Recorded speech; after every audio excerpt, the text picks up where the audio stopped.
All right, welcome back to another episode of Finding Peaks. We are in chapter 5 of our episodes here, right? Episode 5? Yeah. Good energy behind it. We're feeling a little bit looser than we were in the beginning. We're not so serious.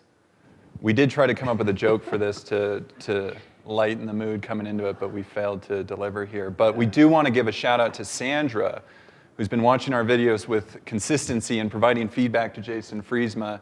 You so far are our #1 fan, and we thank you. I would do this, but I did that a lot last time. Yeah. And apparently, Good call. I made the blooper reel. So. We don't want to be cliche. So, so in this episode, I want to talk about a client, Noah, who recently came through our program. And of course, for viewers, that's not the real name of the client. So, protecting anonymity here, and HIPAA, of course. And I think what comes up for me about this, and one of the things that I'm really trying to work on from an advertising lens, is that addiction treatment centers across the country, you get to their website and they talk a lot about hope and change, and we're in a position to be able to help you and your loved one through the recovery journey.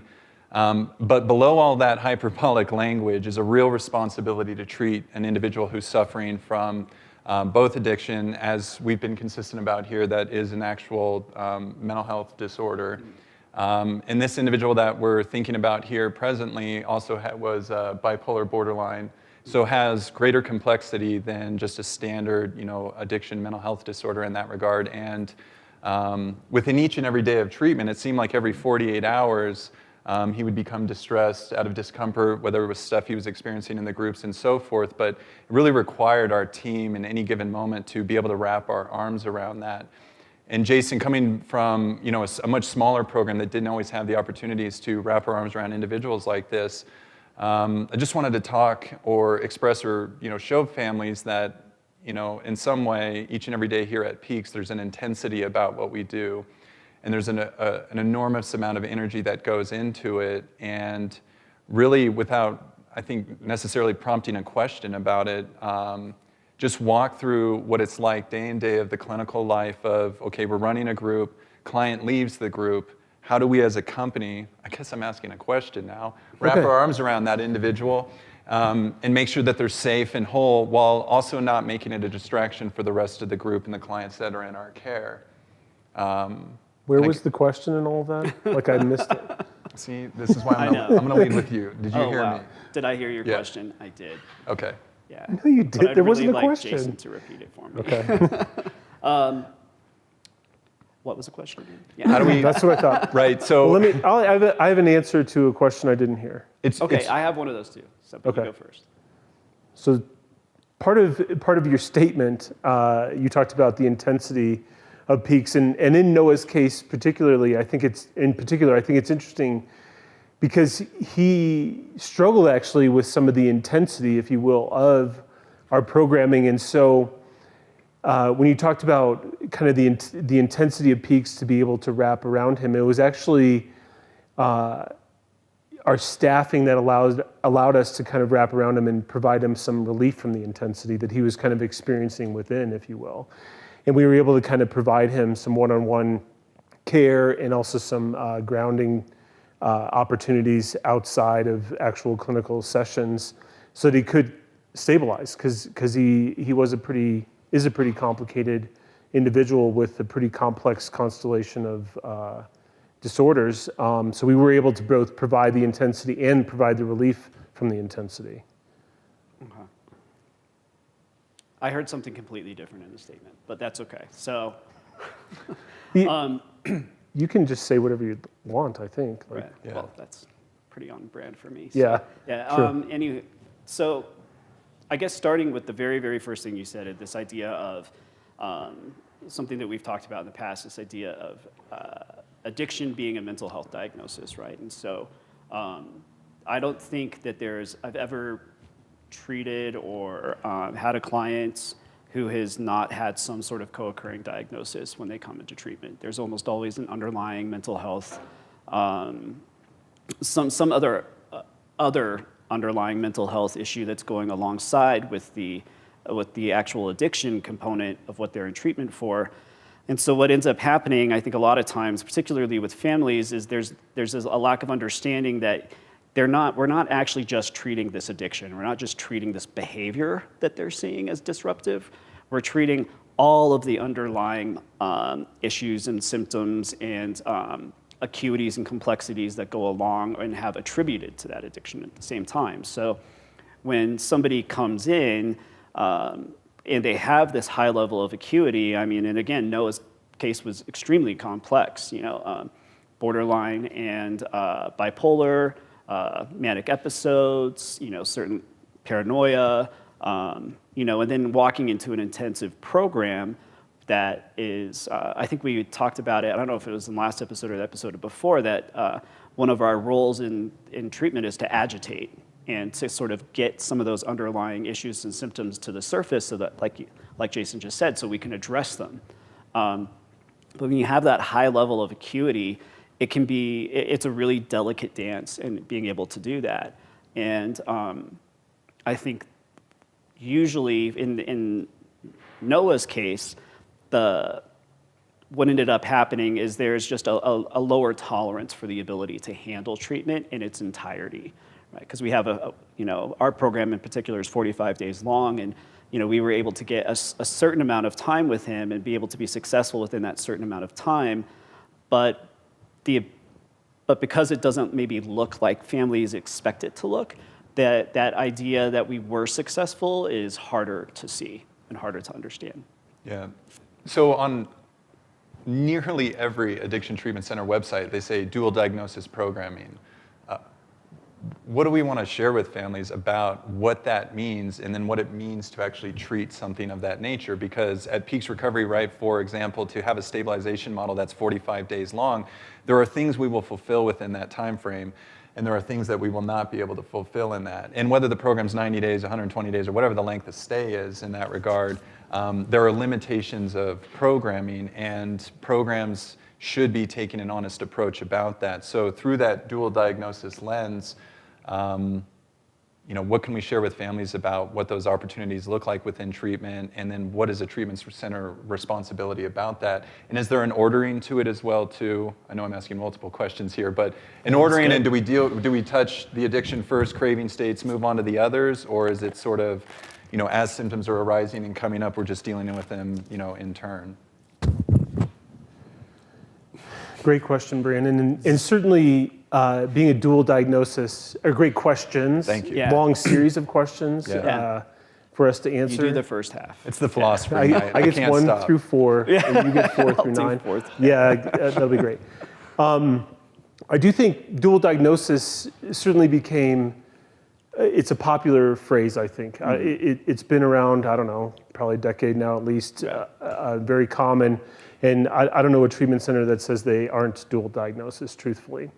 And what it does mean a lot of times is hiring, first of all, clinicians that know both mental health and substance abuse treatment. It also usually means medication management, having good medical care in addition to the clinical support. And then practically speaking, it is meeting individuals where they are and being able to have good clinical dialogue and being able to meet clients where they are in order to help them or to provide the support they need to address both issues. Because symptoms of meth use look very similar to bipolar disorder. And frequently people walk in with a diagnosis of both, and being able to distinguish which is actually primary is part of our job, especially in a stabilization period, is really honing a good diagnostic set, I would say. Yeah, I actually did a screening earlier today for a client who was looking to go into treatment with methamphetamine addiction. And during the screening, you get, you're collecting symptoms, you're trying to identify, like, are we looking at a substance use disorder that is primary, or is this a primary mental health mental health disorder? And like Jason said, a lot of times substance use mirrors the symptoms of other mental health diagnoses, and so you really don't know. It's kind of all up in the air, and there's a part of me from maybe a more philosophical standpoint that thinks that it's just a diagnosis, right? It's a mental health diagnosis, period, and we have the ability to help. So I think the idea of dual diagnosis, again, sort of reinforces this binary perception that addiction is somehow different than other mental health diagnoses, and that addiction treatment, therefore, is somehow different than other mental health treatment. And I don't think that that serves the client. I don't think that it serves, I think from a social perspective and cultural perspective, I think that it actually reinforces alienation and shame of the addiction community. I think that's a great point, actually, and not to go on too big of a tangent with that, but a while ago I was asked to come and guest lecture at a graduate program here in Colorado Springs, and they didn't have any addiction focus, and they asked me to come and speak in their class. And even before I went in, there were a couple students that were like, "Yeah, I don't have any interest in dealing with addiction." And then as part of my lecture I gave, I talked about how if you're going to be a counselor, you're going to deal with addiction. Like I don't care if you're in a private practice in one of these buildings downtown or at a mental health clinic, like you're going to deal with addiction because they are so interrelated, and a little chicken and egg, which comes first. Sometimes that's helpful in the diagnostic process, and sometimes it's not. But like I just think it's so prevalent, and it's almost to call it dual diagnosis. It's really why do we do that? Like it's actually all kind of part of the same bucket. It's just a diagnosis. Correct. Or a couple of diagnoses. Yeah. So. Exactly. Yeah, but it's all one and the same. And I think the more we understand addiction and the more we understand actual mental health in general, as we become more advanced in our understanding of neuropsychology and all of the sort of different areas and ways in which the brain impacts us behaviorally and emotionally, I think that we start to see how, the brain doesn't really care, like whether or not this is, you're depressed because you're using, because of a substance that you're putting into your system or a hormone that you're lacking. The reality is that you're just depressed. And so being able to sort of get rid of these kind of preconceived ideas and move towards a more, a truly holistic model in which we just learn how to best help people. And we stop focusing so much on these diagnoses. I think that we actually get much more, I don't know, for me, that's where the excitement of this field comes from for me, is being able to sort of take out these old ideas and ways of approaching things and looking at new models, new ways, new approaches, and kind of just and I think it all starts with how we actually talk about addiction, how we talk about mental health.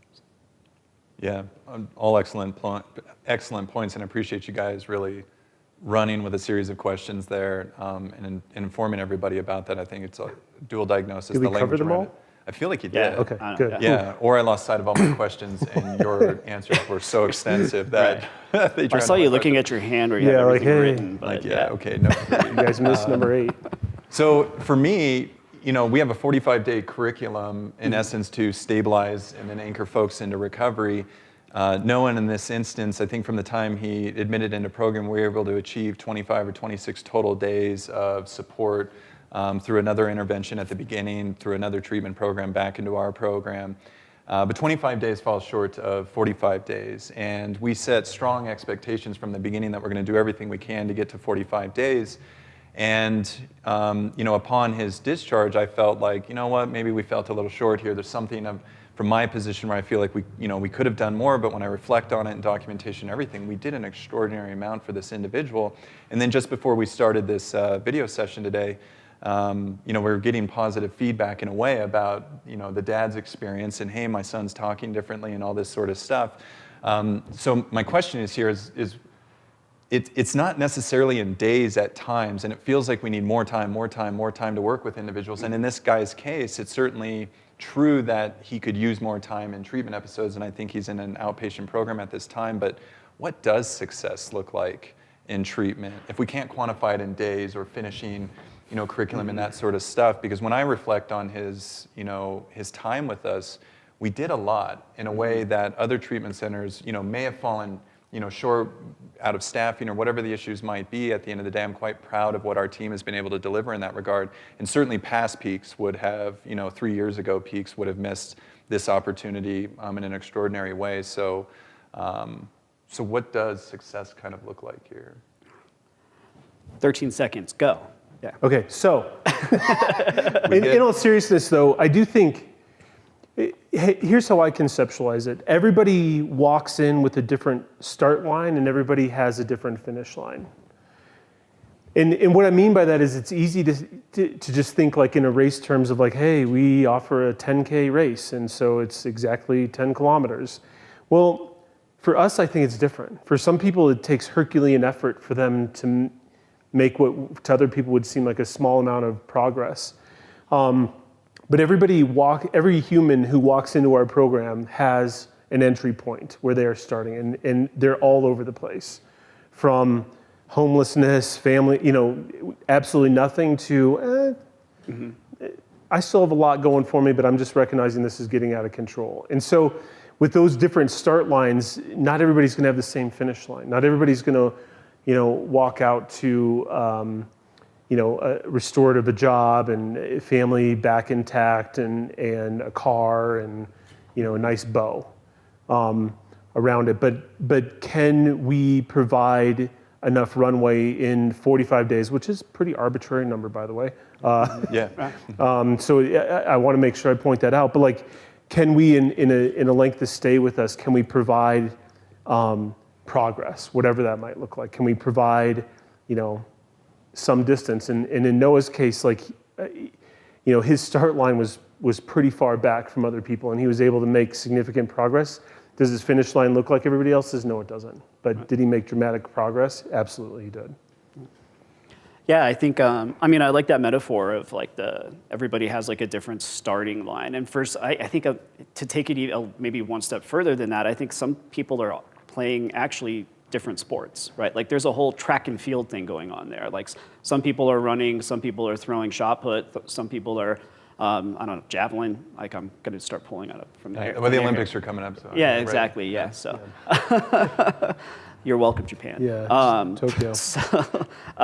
So I think that again, there's a certain amount of relativity to it. And again, I think we have this expectation, this sort of treatment in general being kind of very linear, and that there's an equation that you just kind of plug people into, and then on the outside you get sobriety. And that's just not how it works. And so there's a relativity to what success looks like. And again, I think it's all based on how much better is the individual or the client living when they leave, and sometimes again, they're making these small increments. Sometimes you see these huge strides, but regardless, there's usually movement. And as long as there's movement, I think that you have, at the very least, the recipe for success. So. Yeah, absolutely. For me, it means a lot to express to families what these different starting lines and finish points look like within treatment, because in the desperation of searching for treatment, it's easy to simplify it to think, well, if Johnny just gets 90 days, that's an extraordinary amount of time and change will happen in that. Yeah. But change happens in 7 days, it can happen in 20 days, it can happen in 90 days. It might take years for some individuals, depending on where their starting point is in this. And really just hope that we can bring somewhat closer to families who are viewing this, the notion that the quality of care really matters. Under the hood of all the hyperbolic language that you'll be reading when you go to addiction treatment websites in that regard, and hopefully we can bring you, just a little bit closer to what success might look like, and to have some grace for yourselves as well in this process too, because each family has, in this as well too, different starting points and endpoints as well to healing. So thank you guys again for your time. Episode 5, that's a wrap. Thank you for joining us. We're going to start inviting some new folks in the coming weeks onto the program to increase laughter and bring some quality here that we lack at times as well too. So looking forward to bringing new individuals on here. Shots fired. Shots fired. Game on. Until next time.